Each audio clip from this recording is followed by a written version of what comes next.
ओम शांति। आज बाबा की 13 मई 2021 की मुरली में, आज की मुरली में विशेष बाबा ने बताया कि तुम ब्रह्मा मुख वंशावली ब्राह्मण हो।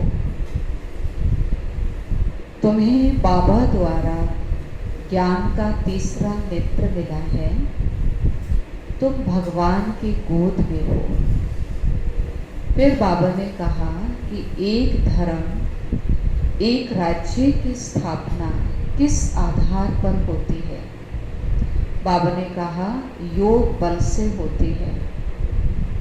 बाबा ही इस समय आकर एक राज्य, एक धर्म की स्थापना करते हैं। बाहुबल से एक धर्म, एक राज्य की स्थापना नहीं हो सकती। फिर बाबा ने कहा कि शिव जयंती मनाते हैं, तो शिव जयंती बहुत बड़ा दिन है, क्योंकि वो परमात्मा का अवतरण दिवस है। परमात्मा कलयुग के अंत में ब्रह्मा मुख के द्वारा हमें आकर ज्ञान सुनाते हैं और सत्युगी राजधानी की स्थापना करते हैं, सारे विश्व को पावन बनाते हैं। तो बाबा ने कहा कम से कम ये बाप का अवतरण दिवस है, तो कम से कम 1 मास बड़ी धूमधाम तक मनाना चाहिए और इसकी छुट्टी भी होनी चाहिए। और बाबा ने कहा कि संपूर्ण समर्पण होने से ही सर्वगुण संपन्न बनेंगे और फिर विजयी बनेंगे।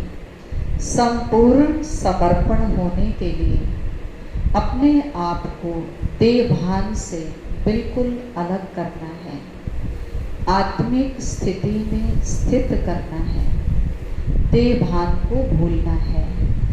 तो इससे सारे गुण आ जाएंगे और आप विजयी बन जाएंगे। फिर बाबा ने कहा कि मन को कंट्रोल करेंगे तब आप मुझे याद कर सकते हैं, यानी मन मना भाव रह सकते हैं। आइए अब हम मुरली विस्तार से सुनते हैं। बाबा ने बताया, मीठे बच्चे, तुम ब्रह्मा मुख वंशावली ब्राह्मण हो। तुम्हें ही बाप द्वारा ज्ञान का तीसरा नेत्र मिला है। तुम अभी ईश्वरीय गोद में हो।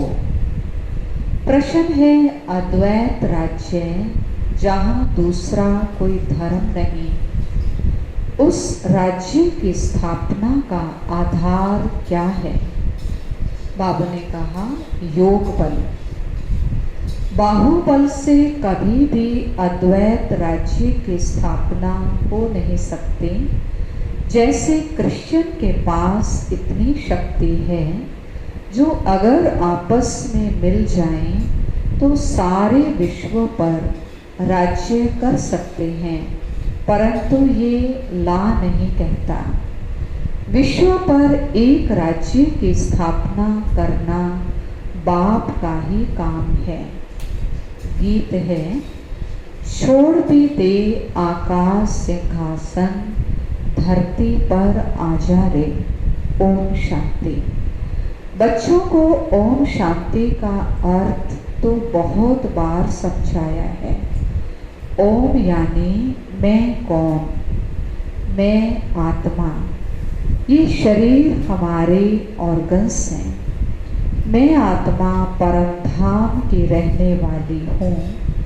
भारतवासी पुकारते हैं, हे दूर देश के रहने वाले आओ, क्योंकि भारत में अभी बहुत धर्म ग्लानि, दुख हो गया है। आप फिर से आकर गीता का उपदेश सुनाओ।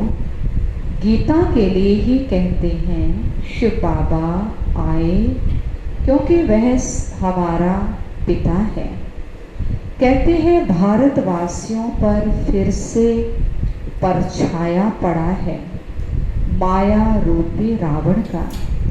इसीलिए सब दुखी पतित हैं, पुकारते हैं रूप बदलकर आइए, अर्थात मनुष्य के रूप में आइए। तो मनुष्य रूप में आता हूँ, मेरा अपना दिव्य अलौकिक है। बाबा ने कहा मेरा आना दिव्य अलौकिक है। मैं गर्भ में नहीं आता हूँ, मैं आता ही हूँ साधारण बूढ़े तन में। तो बाबा कहते हैं तुम बच्चे जानते हो मैं कल्प कल्प अपना निराकारी रूप बदलकर आता हूँ। ज्ञान का सागर तो परम पिता परमात्मा ही है। कृष्ण को कभी भी नहीं कहेंगे। बाप कहते हैं मैं साधारण तन में आकर तुमको फिर से सहज राजयोग सिखा रहा हूँ। जब दुनिया पतित बन जाती है तब मुझे आना पड़ता है।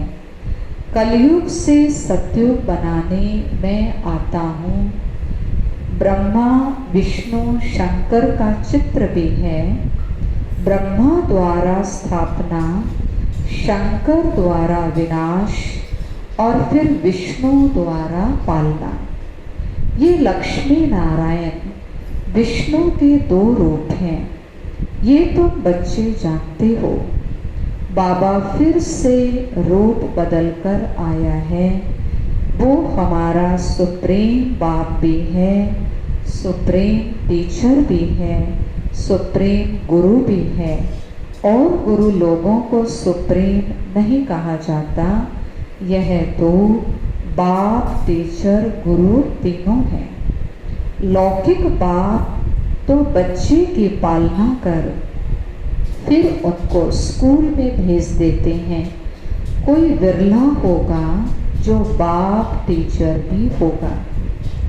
तो बाबा ने कहा यह कोई कह नहीं सकता। सब आत्माएं मुझे पुकारती हैं, गॉड फादर कहती हैं, तो वह आत्मा का फादर हो गया। यह गीत भी भक्ति मार्ग का है। सत्युग में तो माया होती ही नहीं, जो पुकारना पड़े वहाँ तो सुख ही सुख है। तुम जानते हो 5000 वर्ष का चक्र है। आधा कल्प सत्युग त्रेता दिन, आधा कल्प द्वापर कलयुग रात। तुम ब्रह्मा मुख वंशावली ब्राह्मण हो। ब्रह्मा का अथवा तुम ब्राह्मणों का ही रात दिन गाया जाता है। दिन और रात का ज्ञान भी तुम बच्चों को है। लक्ष्मी नारायण को ये ज्ञान नहीं। अभी तुम संगम पर हो, जानते हो अभी भक्ति मार्ग पूरा हो, दिन उदय होता है। ये ज्ञान अभी तुमको बाप द्वारा मिला है। कलयुग में व सतयुग में ये ज्ञान किसी को भी नहीं होता है।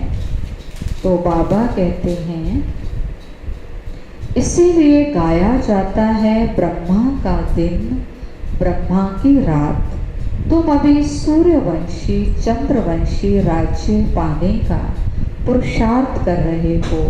फिर आधा कल्प के बाद तुम राज्य गंवाते हो। ये ज्ञान तुम ब्राह्मणों के सिवाय किसी को नहीं।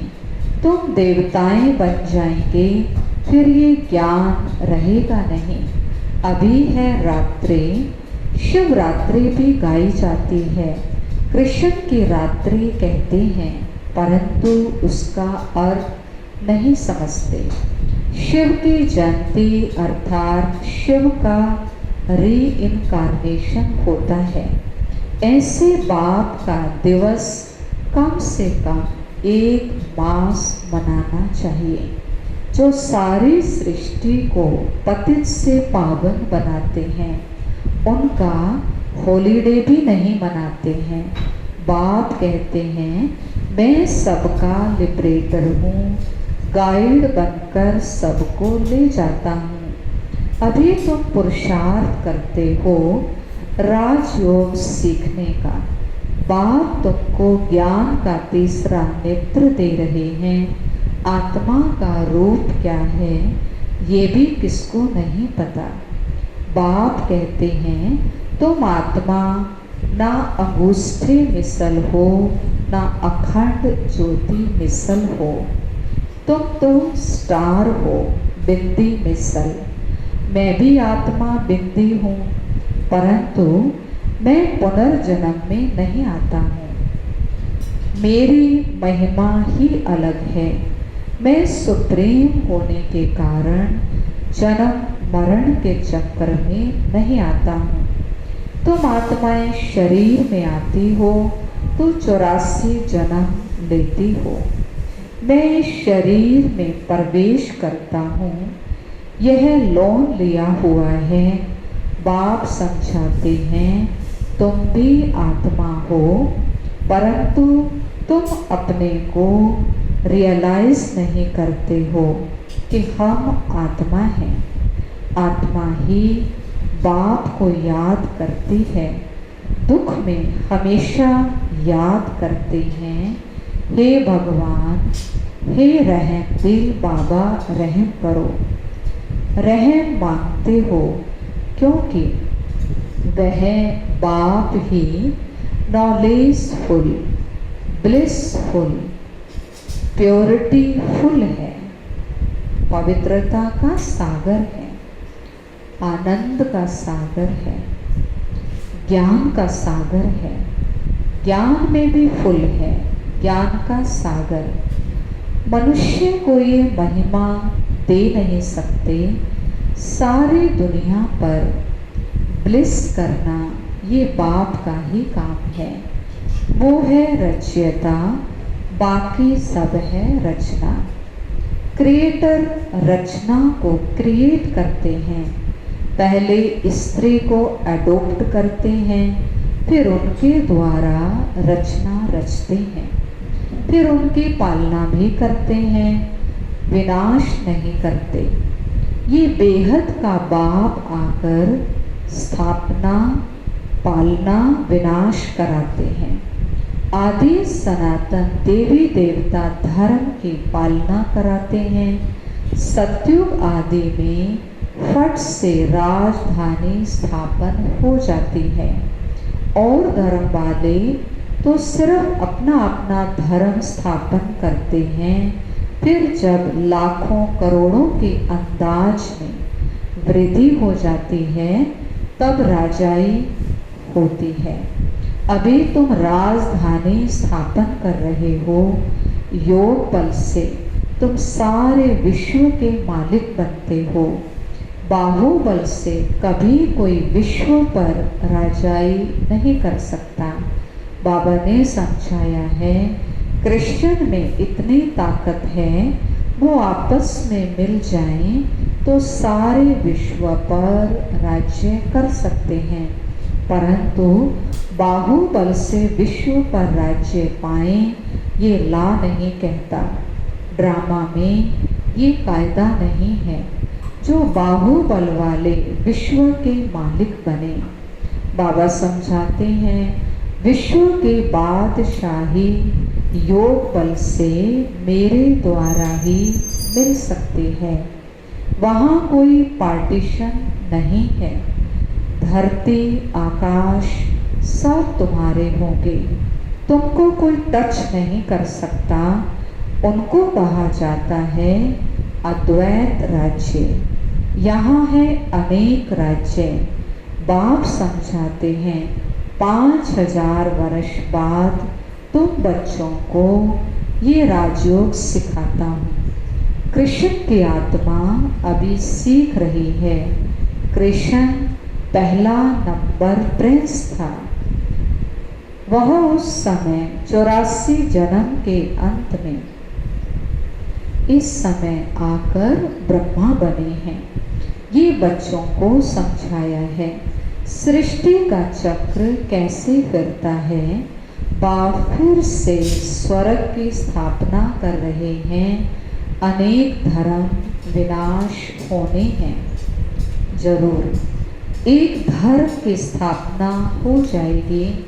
भारत ही 100% साल्वेंट धर्म श्रेष्ठ था। देवताओं के कर्म भी श्रेष्ठ थे। उन्होंने ही महिमा गाई हुई है। सर्व गुण संपन्न 16 कला संपूर्ण। पहले पहले पवित्र थे, अभी पतित बने हैं। फिर बाप आकर स्त्री पुरुष दोनों को पवित्र बनाते हैं। रक्षाबंधन का उत्सव इतना क्यों मनाते हैं, यह किसी को नहीं पता। बाप ने ही आकर प्रतिज्ञा ली थी कि अंतिम जन्म में तुम दोनों पवित्र रहो। सन्यासियों का तो धर्म ही अलग है, ज्ञान, भक्ति और वैराग्य। यह तुम्हारे लिए है। तुमने देखा होगा पादरी लोग चलते हैं तो आंखें एक तरफ रहती है और किसी की तरफ देखते ही नहीं। नन्स होती है ना, अब वह तो क्राइस्ट को याद करते हैं। कहते हैं क्राइस्ट भगवान का बच्चा था। तुम्हारा कोई सफ़ेद कपड़े आदि से कनेक्शन नहीं है। तुम तो आत्मा हो, नन बट वन। एक को ही याद करना है। सच्ची नन्स तो तुम हो। तुमको वर्षा उस बाबा से मिलना है। उनको याद करेंगे तभी विक्रम विनाश होंगे। इसीलिए बाप का फरमान है, मामेकम याद करो। आत्मा का निश्चय ना होने के कारण नन्स फिर क्राइस्ट को याद करती हैं। भगवान कौन है ये नहीं जानते हैं। भारतवासी जो पहले पहले आते हैं वही नहीं जानते हैं लक्ष्मी नारायण को ये सृष्टि का ज्ञान थोड़ी है। ना वह त्रिकालदर्शी हैं। त्रिकालदर्शी तुम ब्राह्मण बनते हो। तुमको कोड़े से बदल हीरे जैसा बाप बनाते हैं। अब तुम ईश्वरीय गोद में हो। तुम्हारा यह अंतिम जन्म बहुत अमूल्य है। भारत की खास दुनिया की आम तुम रूहानी सेवा करते हो।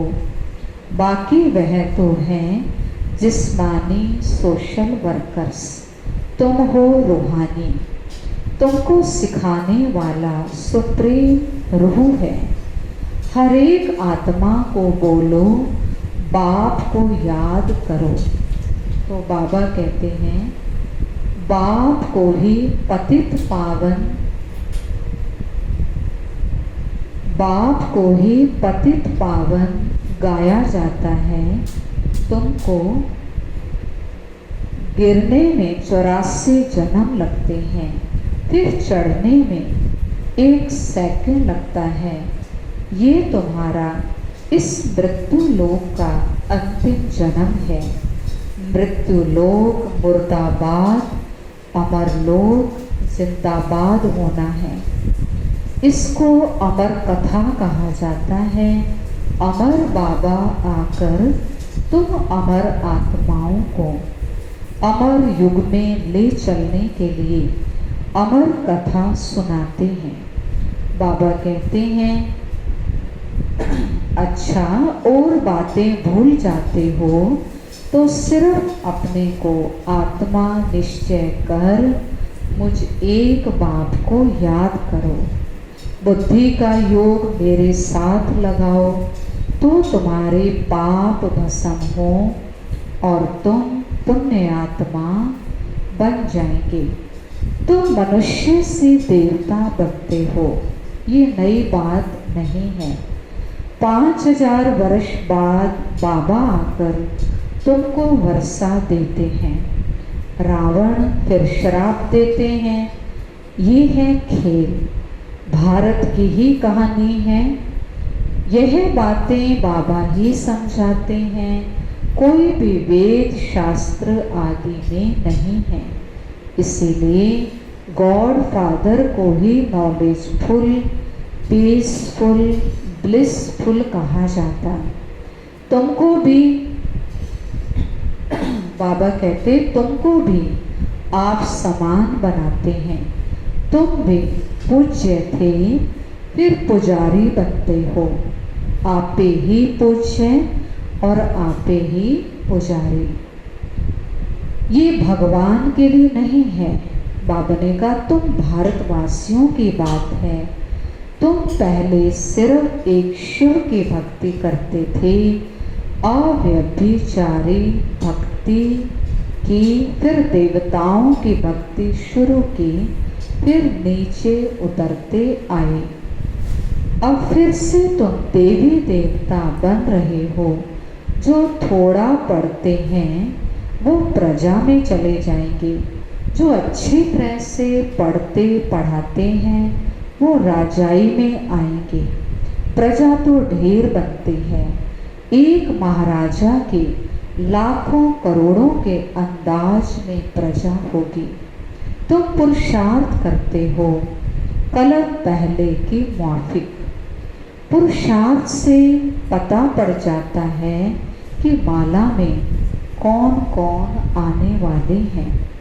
प्रजा में भी कोई गरीब कोई साहूकार बनते हैं। भक्ति मार्ग में ईश्वर अर्थ दान करते हैं। क्यों ईश्वर के पास नहीं है क्या? या तो कहते हैं कृष्ण अर्पणम, परंतु वास्तव में होता है ईश्वर अर्पणम। मनुष्य जो कुछ करते हैं उसका फल दूसरे जन्म में मिलता है। एक जन्म के लिए मिल जाता है। अब बाबा कहते हैं मैं आया हूँ तुमको 21 जन्म का वर्षा देने। मेरे अर्थ डायरेक्ट कुछ भी करते हो तो 21 जन्म के लिए उसकी प्राप्ति तुमको हो जाती है। इनडायरेक्ट करते हो तो एक जन्म के लिए अलग काल का सुख मिल जाता है। बाप समझाते हैं ये तुम्हारा सब मिट्टी में मिल जाना है, इसीलिए इसको सफल कर लो। तुम यह रूहानी हॉस्पिटल कम यूनिवर्सिटी खोलते जाओ, जहाँ से सब एवर हेल्दी एवर वेल्दी बनेंगे। इससे बहुत इनकम होती है। योग से हेल्थ और सृष्टि चक्र को जानने से वेल्थ मिलती है। तो घर घर में ऐसी यूनिवर्सिटी कम हॉस्पिटल खोलते जाओ। बड़ा आदमी है तो बड़ा खोलो, जहाँ बहुत आ सके। बोर्ड पर लिख दो, जैसे नेचर क्योर वाले लिखते हैं। बाप सारी दुनिया की नेचर बदल प्योर बना देते हैं। इस समय सभी इम्प्योर हैं। सारी दुनिया को एवर हेल्दी एवर वेल्दी बनाने वाला बाबा है, जो अब तुम बच्चों को पढ़ा रहे हैं। तुम हो मोस्ट स्वीट चिल्ड्रन, यानी मीठे बच्चे। अच्छा, मीठे मीठे सिकिलधे बच्चों प्रति माता पिता बाप दादा का याद प्यार और गुड मॉर्निंग। रूहानी बाप की रूहानी बच्चों को नमस्ते। हम रूहानी बच्चों की रूहानी बाप दादा को नमस्ते। नमस्ते डायमंड मॉर्निंग गुड मॉर्निंग। धारणा के लिए मुख्य सार है, अपने इस अमूल्य जीवन को रूहानी सेवा में लगाना है। खास भारत आम सारी दुनिया की सेवा करनी है। अपना सब कुछ सफल करने के लिए डायरेक्ट ईश्वर अर्थ अर्पण करना है। रूहानी हॉस्पिटल और यूनिवर्सिटी खोलनी है। वरदान दिया बाबा ने, संपूर्ण समर्पण की विधि द्वारा सर्वगुण संपन्न बनने के पुरुषार्थ में सदा विजयी भव। संपूर्ण समर्पण की विधि द्वारा सर्वगुण संपन्न बनने के पुरुषार्थ में सदा विजयी भव।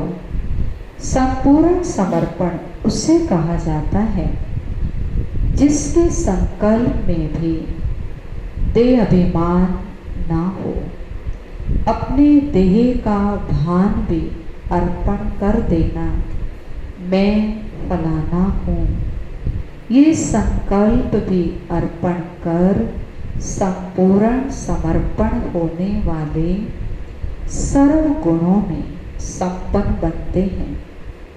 उनमें कोई भी गुण की कमी नहीं रहती। जो सर्व समर्पण कर सर्वगुण संपन्न व संपूर्ण बनने का लक्ष्य रखते हैं, तो ऐसे पुरुषार्थियों को बाप दादा सदा विजयी भव का वरदान देते हैं। स्लोगन है, मन को वश में करने वाला ही मन मना भव रह सकता है। मन को वश में करने वाला ही मन मना भव रह सकता है। अच्छा, ओम शांति।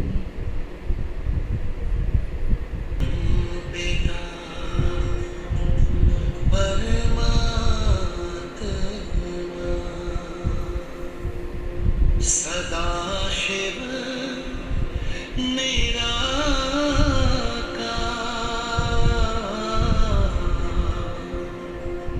ओ आनंद के सागर, तेरी महिमा अपरंपार।